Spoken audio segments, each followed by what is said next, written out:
Welcome to the In Chamber, the place where we focus on the issues and people that shape business success.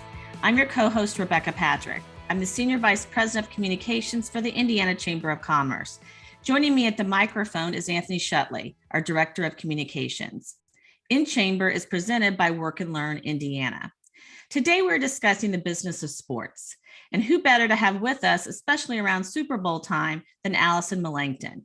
She was the CEO of Indianapolis's 2012 Super Bowl Host Committee, President of Indiana Sports Corp, and a longtime NBC sports producer. Since 2014, Allison has been Senior Vice President for the Indianapolis Motor Speedway and Penske Entertainment. Allison, thank you for joining us. Thank you so much for having me today. I'm looking forward to the discussion. We are too. For many of us, the Super Bowl is still top of mind. So let's start the conversation right there. It's hard to believe it's been a decade since Indy hosted the Super Bowl. It seems so momentous at the time, but how do you sort of reflect back on that event that you were so intimately involved with? You know, it is hard to believe it's been 10 years. Some days it feels like yesterday, and some days it feels much, much longer. But, you know, the wonderful thing about it is there's still so much glow around hosting the Super Bowl. And every year when Super Bowl comes up, lots and lots of people around the city talk about their memories and how great it was and how they felt in their roles related to Super Bowl. So, yeah, it feels great that there's still some really positive memories still living on. At the time, there was a lot of talk about how hosting that Super Bowl would sort of be a springboard to catapult the city's future sports and tourism business. Do you feel that sort of accomplished that? Yeah, I feel like there's been a couple, even though the city has had a really strong sports strategy for 30 years, there's been a couple, large increases in awareness of in visibility. And that started with the Pan Am Games. So in 1987, we had the Pan Am Games, and then it sort of was a springboard to a trajectory for a number of years of attracting more events. And then the Super Bowl really did that too. Coming out of the Super Bowl, we got the college football playoff championship game, and we also got the NBA All-Star game. So in many ways, it was a springboard. And from a tourism perspective, I know that Visit Indy had been working on securing conventions for a number of years. Once we had the Super Bowl, that was a platform that helped them secure those conventions and get them for the future. We often sort of think about just naturally because it occurred in the city, how much it impacted the greater Indianapolis area. But how did it sort of impact the entire state? And do you think that has reverberated as well? Yeah, we did a number of programs, and we're very intentional about making sure all 92 counties in the state were able to participate in many ways that they wanted to do. We had a statewide outreach program the year leading into the Super Bowl, where we sent speakers and a variety of people that were involved in the Super Bowl out to those counties to make sure that people felt connected and educated and had volunteer opportunities. We also engaged students from all over the state in 2 or 3 different youth programs. And then there was our Super Scarf program, which we got 12,000 scarves from all over the world, actually, but the majority of those came from Indiana. And frankly, the majority of them came from outside of Marion County. It was an effort, that project was an effort to make sure that any Hoosier, no matter where you were, could participate in the Super Bowl and contribute to the volunteers by knitting scarves for them as an active service.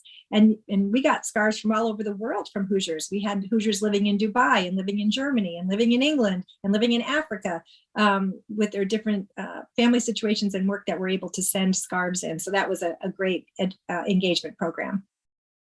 Good. Allison, other cold weather cities, including Detroit and Minneapolis, have also hosted the Super Bowl, as well as Indianapolis. So how do you think Indianapolis is positioned differently than those cities to host big time sports events, including future Super Bowls? Yeah, well, Minneapolis and Detroit are great cities. They don't have the sports history that we have. And they've hosted a number of big events.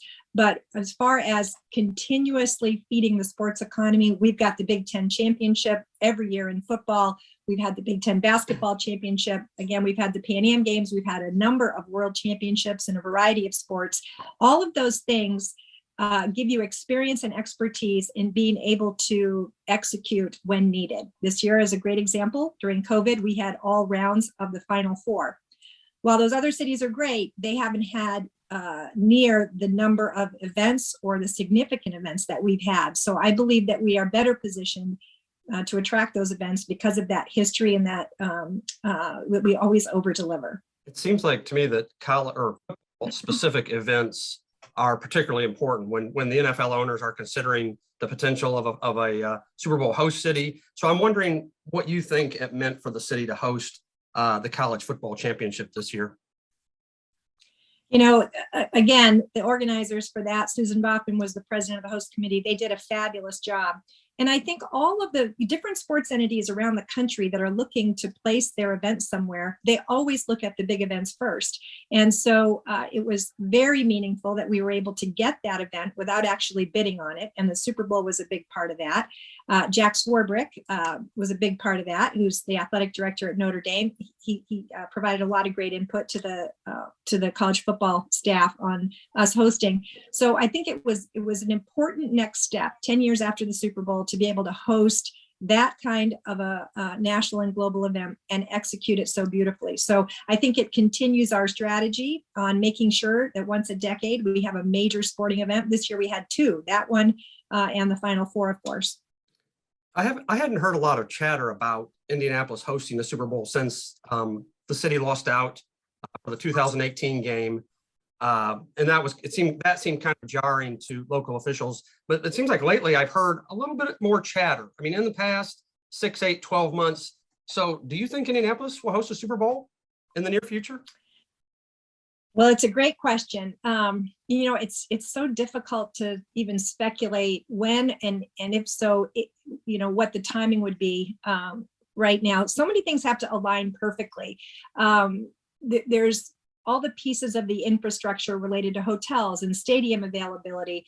That's super important. Competition with new cities that are getting new sports venues and stadiums.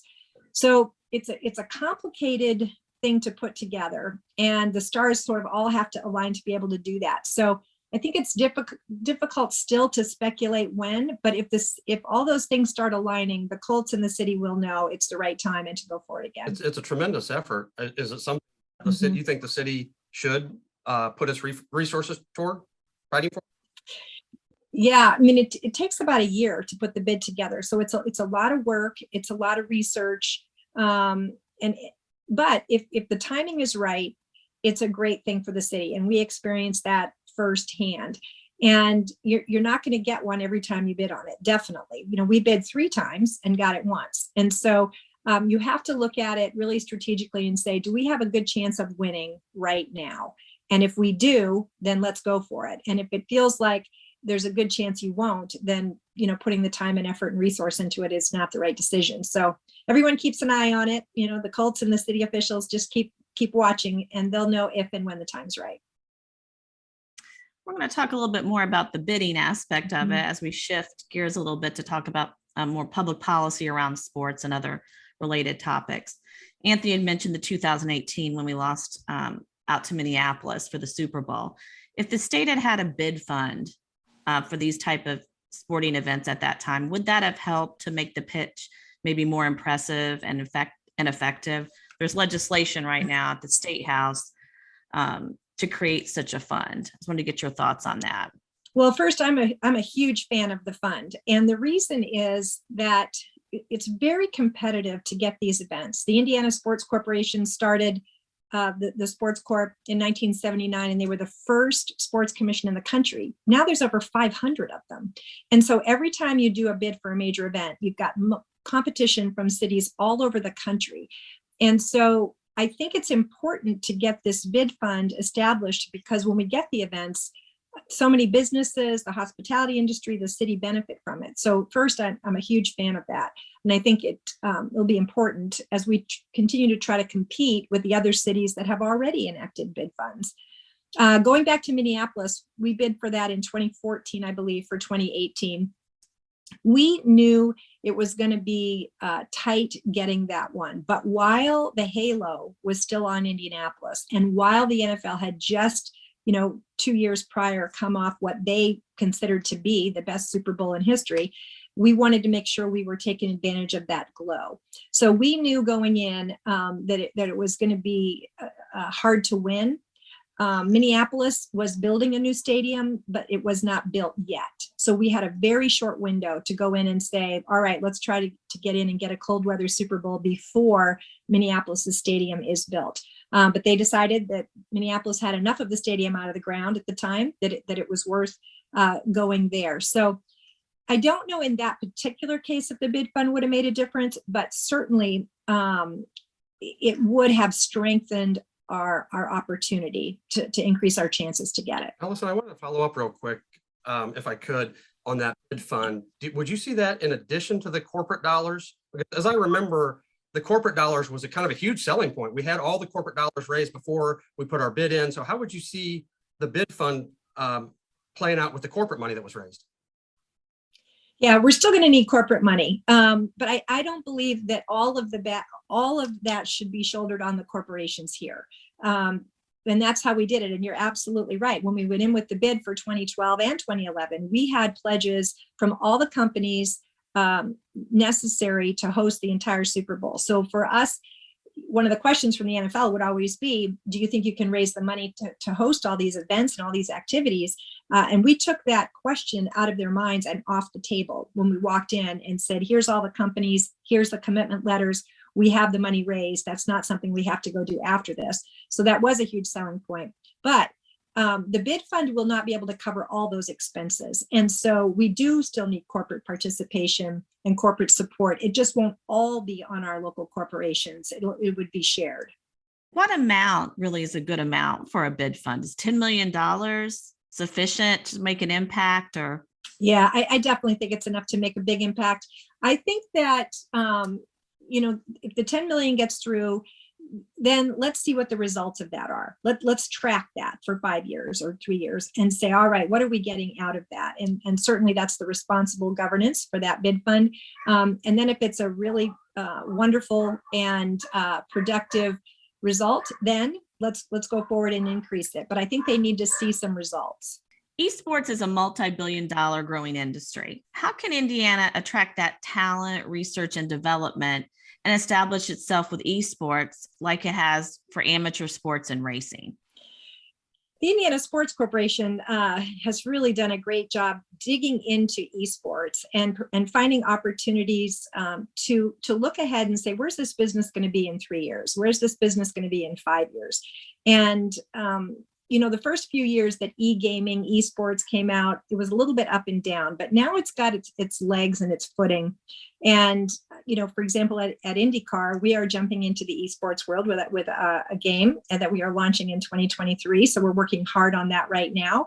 We think it's going to be very engaging for our fans and attracting new fans to the sport, particularly the younger fans.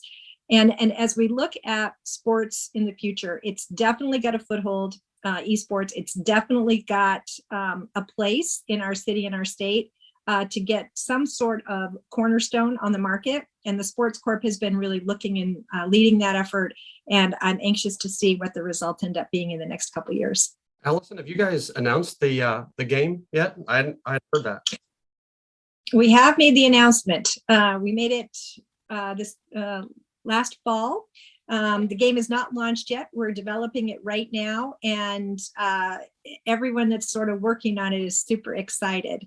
So I'm not a gamer myself, but we have a lot of young staff that are, and they're really excited about it. So I'm anxious to see what the final product looks like. Well, I'm dating myself, but back in the 80s, I had a Commodore 64, and we had Richard Petty's Talladega video game. So I hope it's at least half as exciting as that game was. Yes, I think it will be. And our drivers are excited too. Many of them are gamers. Connor Daly, he always talks about what a gamer he is. So we're including drivers in our planning as well to make sure that they believe that the game is as authentic and real as it possibly can be. So we're really looking forward to launching that in 2023. Now, a quick word about our sponsor. Work and Learn Indiana is where work-based learning connections are made. It's free, it's easy, it's a win for both Indiana learners and employers. Its newly updated website hosts Indiana's largest statewide marketplace of work and learn opportunities that promotes talent and career development. You touched on it a few minutes ago, Allison, about fan engagement a little bit with the gaming aspect. we've obviously become such a digital society. Can you talk a little bit more about how that is impacting fan engagement, taking that to the next level, and how can fans in general get a more interactive experience?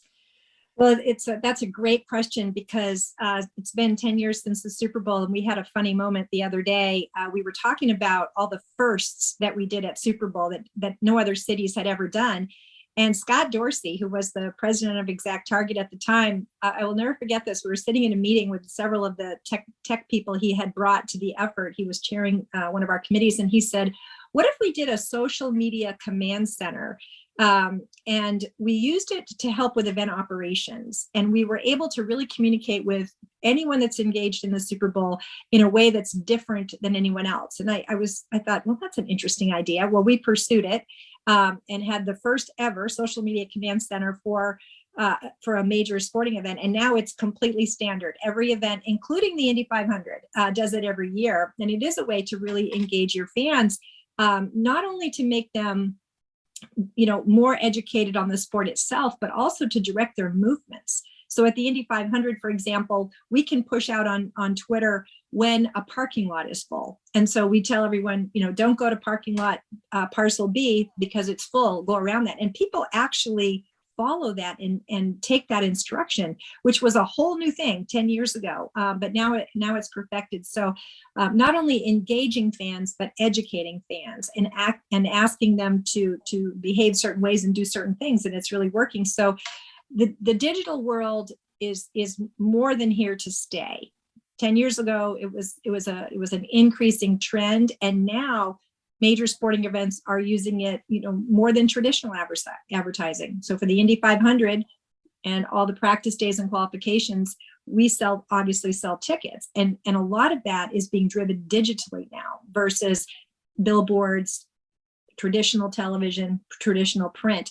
And so companies or sports events that aren't doing that are behind the curve. We are way more leaning into that space than we ever have been before. And on the IndyCar side, trying to make sure that we are gaining fans and increasing our fan base and younger fans, that's all happening digitally as well. Allison, what's a social media command center consist of? I'm not quite clear on that. Yeah, so it's actually fun. You should come out and see it.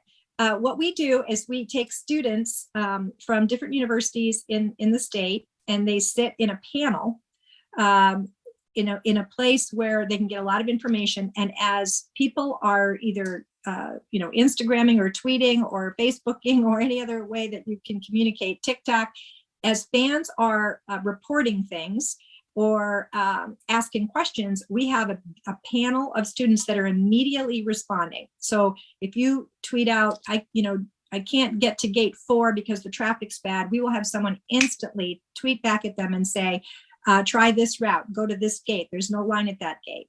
And so you're able to instruct them so you can, in many cases, reduce their frustration.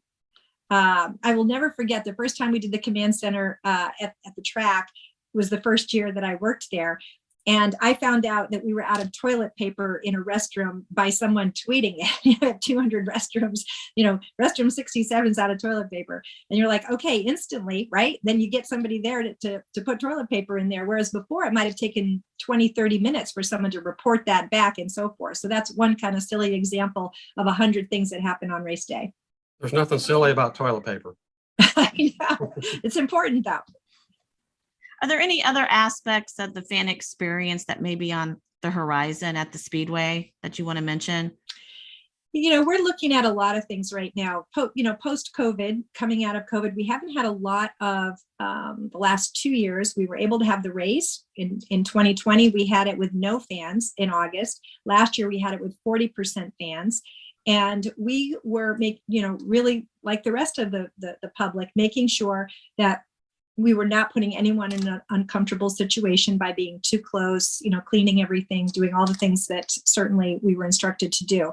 This year, I think we're going to be back to normal, and we're looking at normal carb day, normal fan zone, all those things. So I wouldn't say we are necessarily introducing anything new this year, but we're going to get back to what we would consider to be normal and then continue to build from there. Allison, I know that you are a Hoosier by choice, and you've participated in the campaign from the Indiana Destination Development Corporation. What are your thoughts on how we can leverage tourists, particularly the state's sports tourists, with events like the Indy 500 and NCAA championships to help make it click? That Indianapolis is a great place, not just to visit for events, but also to live and work. Yeah, that's a great question. And we felt a lot of it after Super Bowl. A lot of people that came to the Super Bowl then said, this is a really cool, hip city, and I want to live here. I want to have opportunity here. And so now just having the college football playoff championship, same thing. They have to see the city, especially to attract young people. And talent attraction across the country is a very competitive thing right now, because we're all trying to get super talented people to move to your city or state and live there. And these big events give opportunity to do that, because they see the downtown active. They see civic engagement. They see host committees that get volunteers to come in and have opportunity to meet people. So I think it is a huge talent attraction driver. And I will never forget, after the Super Bowl, John Licklider, who was the former CEO of Eli Lilly, he was on the board of directors for the Super Bowl. And when we had our closing board meeting, it was probably 6 weeks after the Super Bowl, he said the thing that he was the most grateful for, in addition to all the work, of course, was that for Eli Lilly, after the Super Bowl, immediately after, he was able to attract talent that he had not been able to attract before, because he's competing with the East and the West Coast, Boston and San Francisco, for scientists.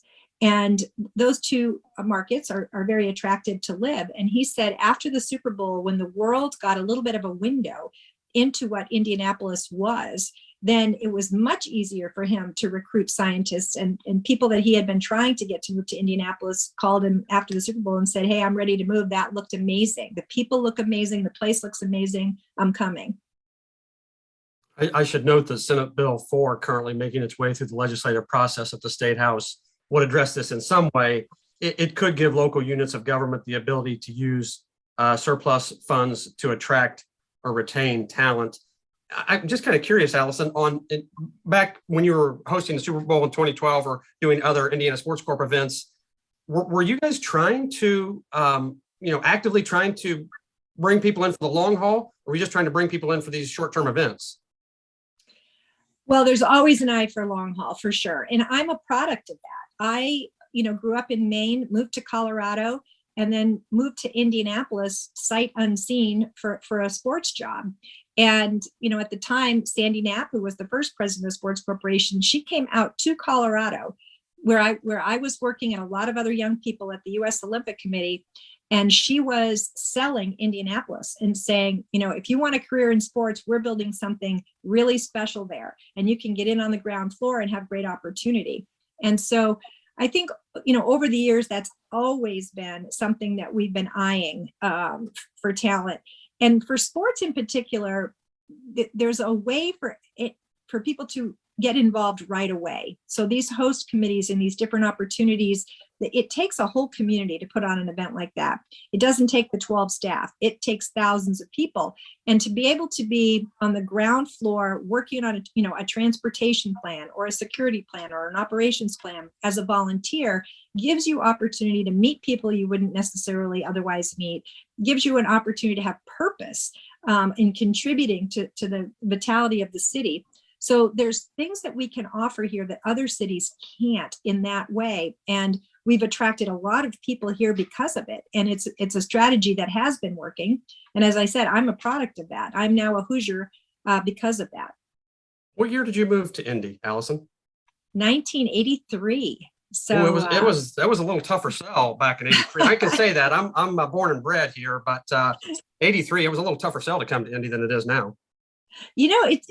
Yes, but it was interesting because once I got here, I had never been to Indiana in my life, and then I moved here, and instantly I got connected with a lot of other sports-minded people through these organizing committees. I worked on the Pan American Games when it was here in 1987, and so there's a pipeline and a way to do it, to welcome new residents who are looking for a way to plug in on this sports scene here. And I think it's really important. I know hundreds of people that have moved here because of that and then stayed here. So I think it is a great attraction model for us. Allison, I wanted to talk to you just for a quick minute about gambling, but before I do, I should mention that Rebecca Patrick is the two-time defending fantasy football. That is correct. Okay, that's impressive. Very impressive. This is a little bit different type of gambling, but obviously. Yeah, ours was just for bragging rights. I should. And that's a big deal, believe me. But as you know, gambling for real dollars is here to stay and only getting bigger when it comes to sports. Is Penske Entertainment looking at how to leverage some of those gambling dollars being spent on the likes of FanDuel and DraftKings as a revenue source going forward? Yes, we're like everyone else. We're looking at the whole picture of gambling across the country. We've got races in a variety of cities for IndyCar, and then certainly here for the Indy 500. So what I would say is it is a strategy that we're always looking at. Mark Miles is leading that here locally for us, along with the Roger and Jonathan Gibson, who is in Detroit with Penske Corporation, and trying to make all the right decisions and engage with the right people. So it's interesting because it's been a very complicated topic until it really got sort of launched and going in all the different states. And I think it's, again, as I said previously about another topic, it's finding its footing now, and it's going to be easier to make long-term strategic decisions that are positive for the company now that some of these companies are out and active and in the space. What does gambling look like for motorsports? I mean, I think we know what it looks like. Well, most of us know what it looks like for stick and ball sports, but what's it look like for motorsports? Well, that's a great question. And so that we're trying to make sure we're leveraging it in the right way, looking at the other sports that have gotten involved. So leveraging it in the right way with the right partner. So we're not ready to make any specific announcements, but I think the picture becomes more clear as other sports have been in the space for a longer period of time. I wonder if I'll be able to bet on if Helio is going to climb a fence or not. If that's something to bet on. That's a good bet. Yeah. If he wins, for sure, that's 100% bet.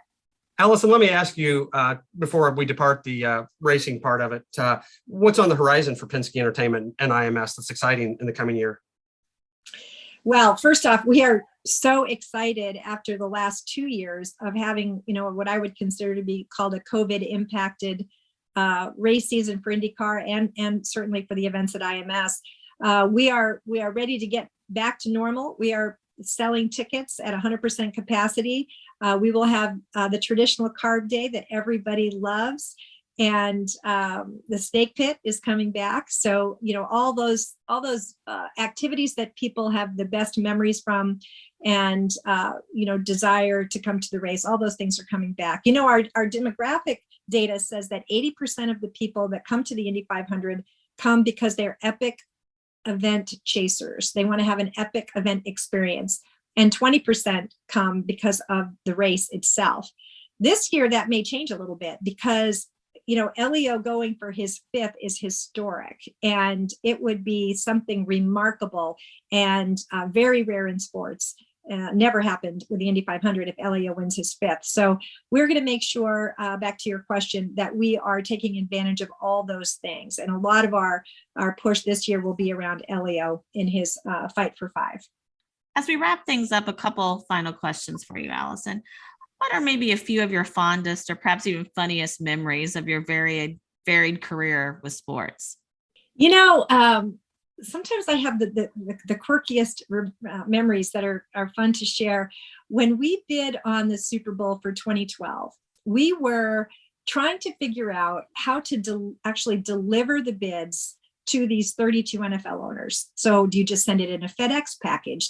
How do you actually deliver it that gets their attention? Because Indianapolis isn't going to jump out of the box like Miami, right? So I will never forget this. So I was sitting with Mark Miles and Jack Swarbrick, and they said, let's completely erase anything we've ever done and talked about and start completely fresh. So it was real quiet. And then one of them or both of them said, what if we had eighth graders? Because we really focused on what is the Super Bowl going to be around the game? What is the message we're trying to send to the NFL owners? And so one of them said, what if we sent eighth graders to deliver the bids to the owners and requested each owner have a meeting with our eighth grader, and the eighth graders could talk about and sell Indianapolis. And I thought to myself, are they crazy? I have an eighth grader, and I can't send him into a meeting with Jerry Jones and trust that he's going to be able to sell Indianapolis.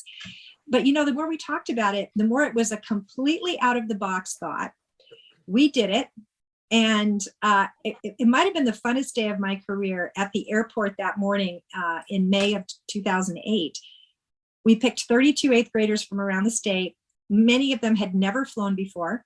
We sent them with a chaperone, and they flew all over the country that day, met with either the owner or the president of each NFL team, and talked about how wonderful Indianapolis was and why they should come. And then when they all flew back, either that night or the next day at the airport, it was so cute. They came running down the hallway. I did it. They were so excited.